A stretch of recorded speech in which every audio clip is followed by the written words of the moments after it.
Hello and welcome back. Today we're diving into one of my all-time favorite movies, The Twilight Zone. This is a movie I was introduced to by my older brother Dave and my older cousin Wayne. Interestingly, I was among the few people who watched it without knowing it was based on a TV show.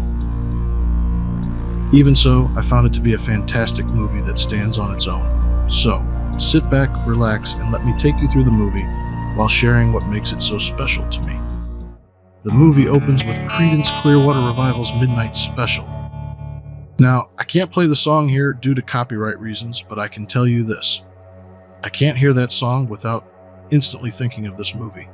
It sets the scene perfectly as two friends drive down a dark, ominous highway that stretches endlessly into the night. The two men in the car, Albert Brooks as the driver and Dan Aykroyd as his chatty passenger, are singing along to the music. Their fun is cut short when the cassette player eats the tape. I think your tape, Oh, Jesus. got eaten. This thing's brand new. How about the radio? Radio doesn't work. There's no entertainment. Now there's no entertainment. Damn it! And with the radio broken, they're left to entertain themselves. The driver, who isn't given a name, so I'll just call him the driver, starts messing with his friend in the passenger seat, turning off the car's lights to drive in pitch darkness. Blackness. Oh, my goodness. Why, there could be nuns ahead. We wouldn't even see them. Oh, no. Huh? Oh, more pebbles. Oh, my goodness. It looks like they're out permanently this time. When that gets old, they start a game of Guess the TV theme song. After a few rounds, the passenger changes the tone of their conversation, asking, Hey, you want to see something really scary? You bet. Really? Yeah. Intrigued but skeptical, the driver plays along and pulls the car over. The passenger tells him to wait, turning his back as if preparing for something. Okay. Scare me. Even after all these years, this scene still gives me anxiety. It's particularly unsettling because these two seem like old friends, people who have known each other for years. My brother Dave and I still joke about this scene when we were out driving, asking each other, "Want to see something really scary?" But honestly, imagine if someone you trusted for years did this. Let's just say, I hope the driver was wearing his brown pants.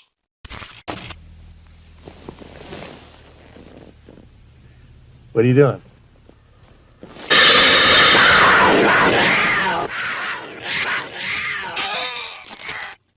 Now, I can't play the opening theme song, again due to copyright reasons, so let's just skip ahead, shall we?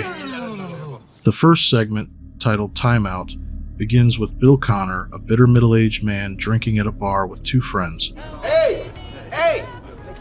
Bill!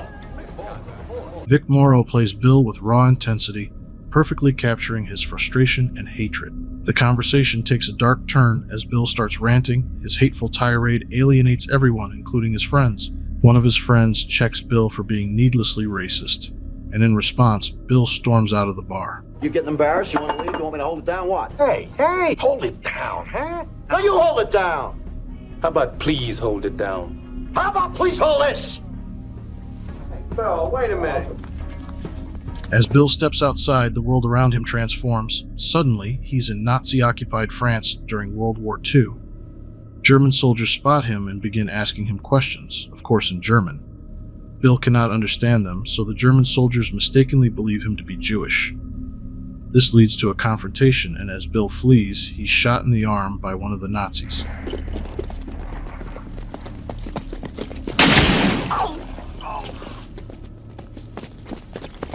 The chase through cobblestone streets is filled with sounds of barking dogs, shouting soldiers, and boots scraping against stone. Bill seeks refuge in a building where a French family is having dinner. The woman, fearing for the repercussions of hiding him, screams, alerting the soldiers. Forced to flee, Bill climbs out of a window. Bill, now surrounded on all sides, falls victim to a heartless game. The two officers take turns shooting as close as they can without hitting him. Oh yeah.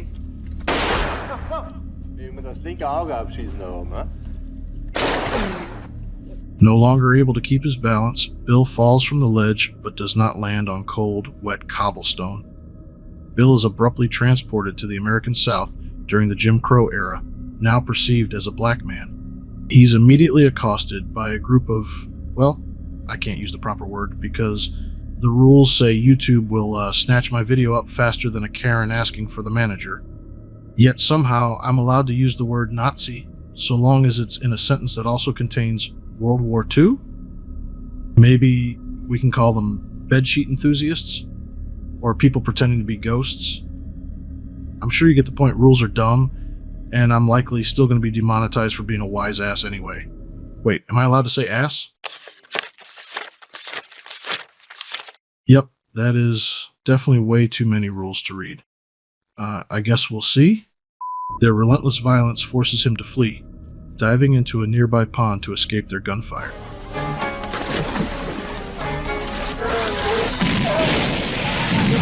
Emerging from the water, Bill finds himself in the jungles of Vietnam, now seen as a Vietnamese man. American soldiers, eerily resembling his earlier tormentors, open fire on him despite his cries for help.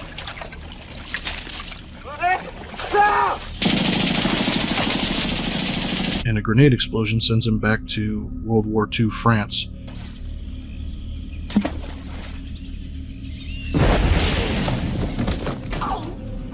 Where he's finally captured. The segment ends hauntingly, with Bill trapped on a train bound for a concentration camp. His cries for help go unanswered, and the weight of his hateful actions become clear.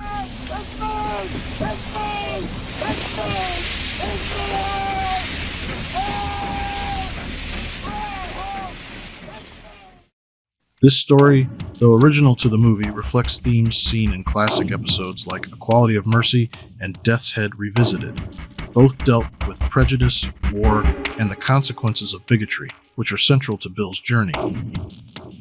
Unfortunately, this segment is also marked by tragedy. During filming, a helicopter crash claimed the lives of Vic Morrow and two child actors, Micah Dinley and Renee Shin-Yi Chen. The crash occurred during a dangerous night shoot involving special effects and pyrotechnics. The helicopter lost control due to poorly timed explosions, resulting in the devastating accident. Morrow had been carrying the two children as part of the scene, meant to show him rescuing them. The sequence was obviously cut from the film. The segment was re-edited and still used for the final film, but the tragedy casts a shadow over the movie and has forever changed the way these types of stunts are performed. The second tale, simply titled Kick the Can, introduces us to the residents of Sunnyvale Rest Home, a quiet place where elderly individuals have settled into the monotony of their twilight years. The air is heavy with isolation and regret, and the days pass in an endless, unchanging routine. One of the residents, Mr. Conroy, returns to Sunnyvale after being turned away by his son and his family. Defeated and despondent, he is greeted by Mr. Agee, another resident who remarks that this has happened before.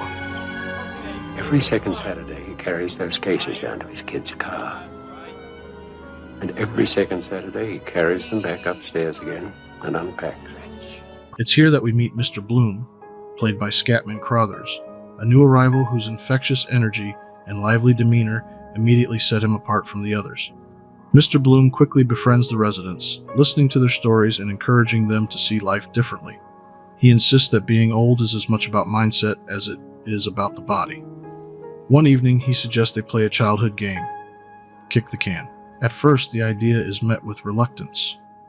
Mr. Conroy, ever the skeptic, dismisses it outright, warning Bloom that they're too old and tired for such foolishness. When do you think he could play, Mr. Bloom? Tonight. Tonight. Tonight. Don't bother to wake me up. But Bloom's enthusiasm gradually wins the others over. Later that night, Bloom wakes the residents, urging them to sneak outside for the game. Just the act of breaking the rules excites them, and they begin to feel a spark of life returning. As they play under the moonlight, something magical happens. Sam, kids.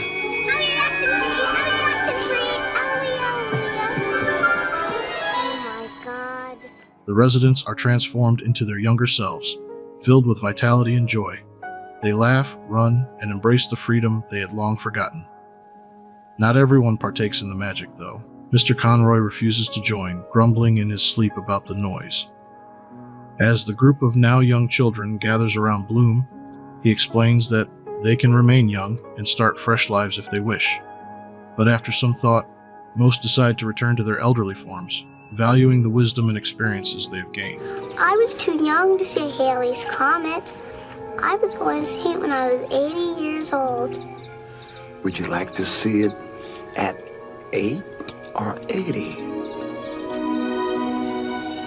80. Bloom smiles knowingly, assuring them that the magic they've experienced will stay with them, renewing their spirits even if they choose to age once more.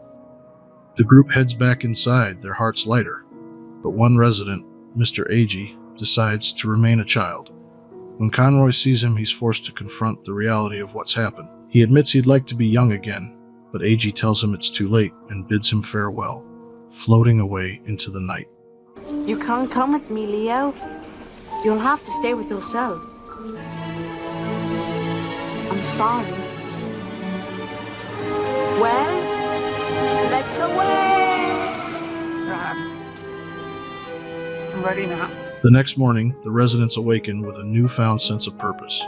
Even Mr. Conroy, who had dismissed the game, is outside trying to recapture the magic by kicking the can himself. Watching from afar, Bloom smiles and looks into the camera, leaving his words open to interpretation, whether Conroy will find the magic or simply rediscover his youth and spirit.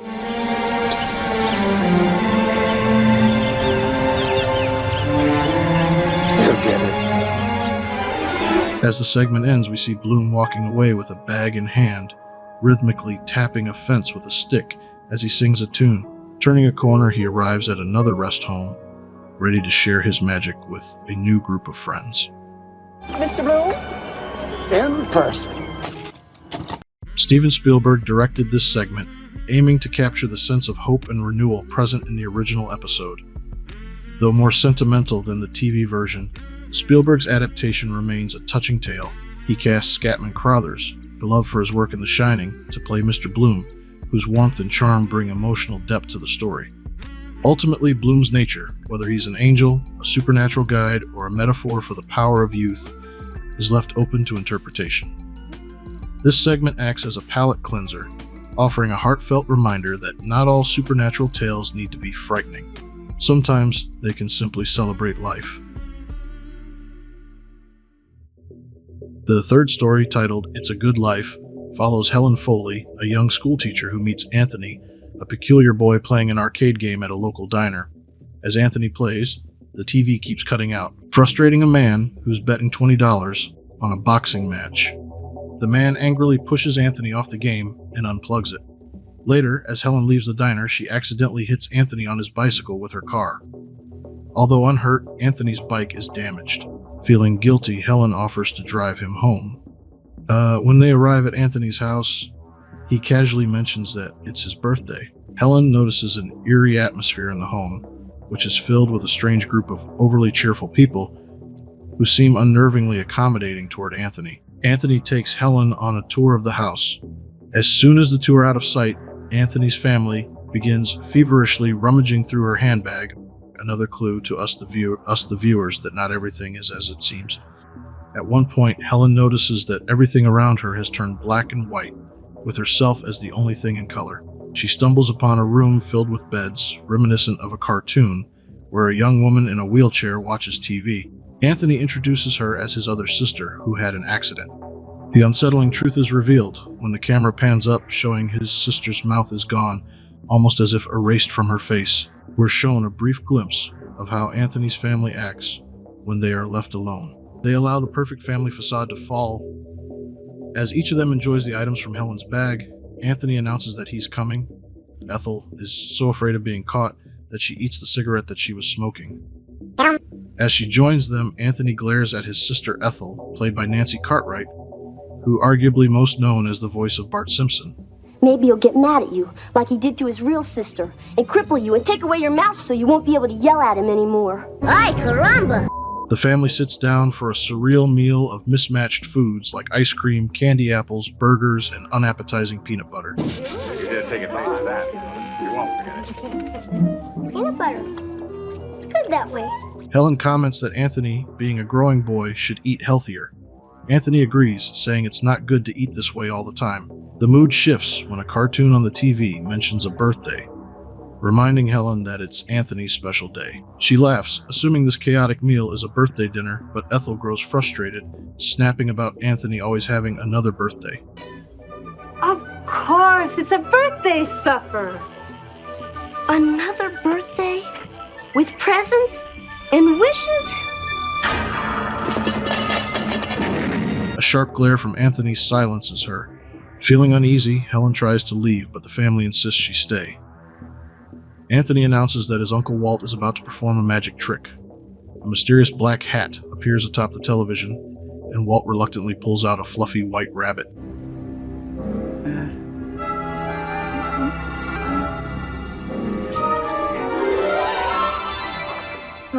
The group erupts in laughter, but the tension rises when Anthony demands more.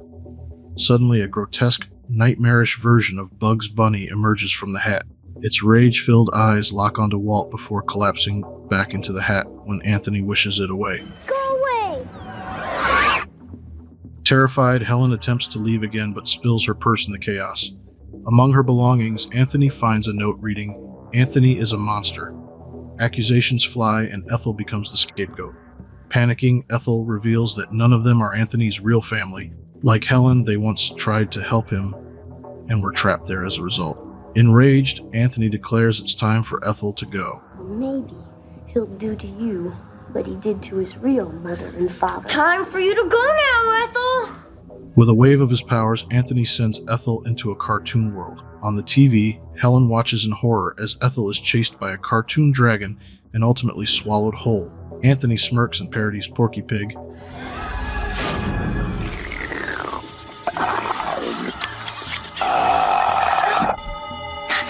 That's all, Ethel. Helen's escape attempts are blocked by a giant eyeball guarding the door. Anthony, appearing everywhere she turns, pleads for understanding. Lamenting that he doesn't know why everyone hates or fears him, he explains that his wishes simply come true and that he can do anything. All I have to do is wish for something and it happens. I can do anything. To prove his point, Anthony summons a monstrous version of the Tasmanian devil.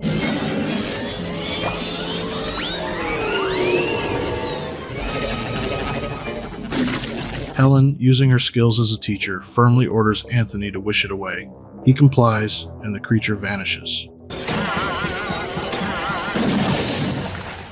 Left in a void of cosmic nothingness, Helen confronts Anthony, realizing he's not evil but a lonely, misunderstood boy struggling with powers he can't control. She offers to guide him, becoming both his teacher and his student. They strike a deal and return to reality, driving off as the barren desert around them blooms with flowers.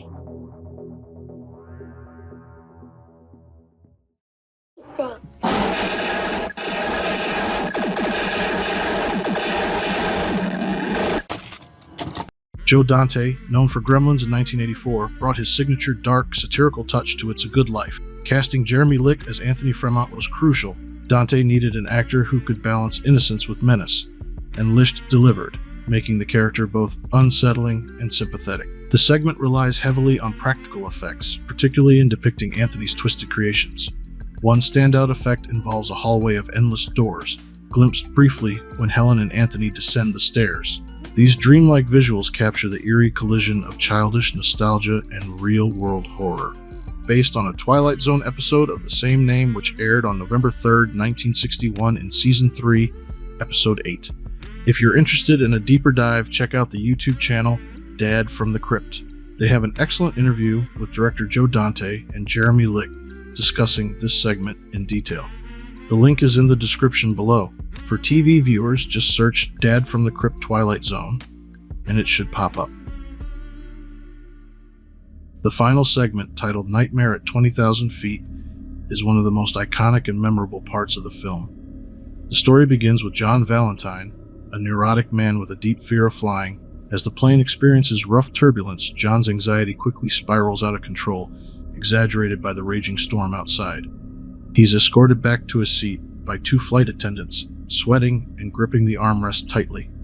His breathing is shallow as he nervously glances out the window.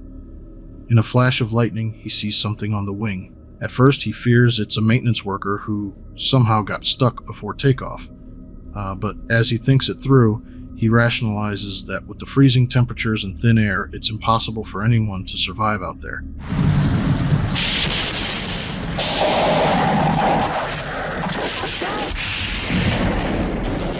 Maybe it was a technician who was caught in the plane when it took off. My God, how could he survive out there? The air's too thin, the blast of the wind. It's impossible, isn't it? Convinced he's hallucinating, he accepts medication from a flight attendant. To put her at ease, he jokingly pretends the pills are working. I'm drowsy already. See? But John's mind refuses to rest, racing with thoughts about what he saw. He opens the window shade again and is horrified to find a gremlin's face pressed against the glass.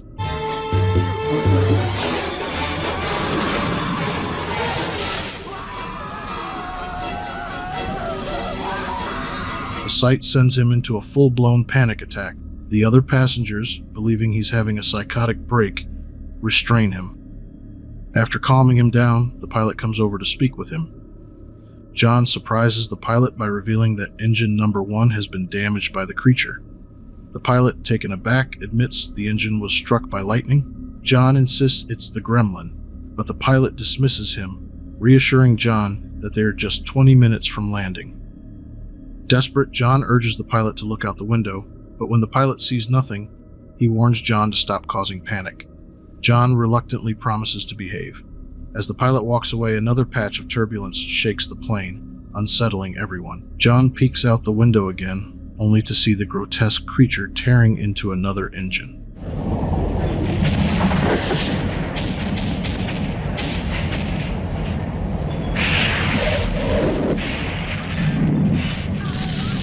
Realizing no one believes him, John decides to act. He smashes the window with an oxygen canister.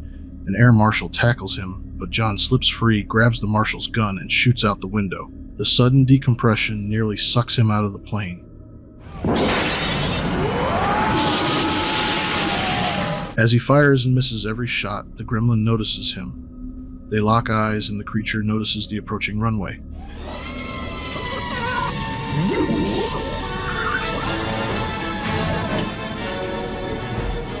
It abandons its attack, playfully wagging its finger at John before leaping into the storm and flying away. The plane makes an emergency landing, and John is taken away in a straitjacket. I'm practically a hero. Would you believe that? If it wasn't broken, we would have never gotten this baby down. Meanwhile, maintenance workers inspect the damaged engine and find inexplicable claw marks, suggesting John may have been telling the truth. As if John hasn't endured enough, the segment ends with a chilling twist. The ambulance driver is revealed to be the man from the film's opening scene, turns to John and asks, "Want to see something really scary?" So you had a big scare up there, huh?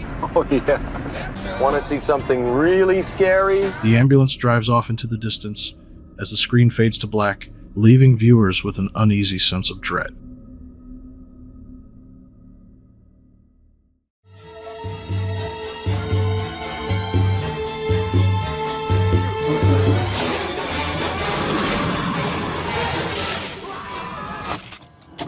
This segment is based on a classic Twilight Zone episode during Season 5, Episode 3. John Valentine is portrayed by the legendary John Lithgow, while the original story starred William Shatner as Bob Wilson. In the 2019 reboot, the role was reimagined with Adam Scott as Justin Sanderson. Nightmare at 20,000 Feet has been a fan favorite for decades, inspiring countless parodies and references, including a memorable nod in The Simpsons and even by John Lithgow himself in Third Rock from the Sun. So how was your trip, sir? Horrifying at first. I looked out the window and I saw something on the wing of the plane. The same thing happened to me. The idea of gremlins sabotaging aircraft stems from aviation folklore popularized during World War II. Pilots attributed unexplained mechanical failures to these mischievous creatures, which became a way to cope with the dangers of flying. The concept even appeared in wartime cartoons, including a famous Looney Tunes short where Bugs Bunny faces off against a gremlin. But if you guys want to check this out for yourself, I'll put a link down in the description below.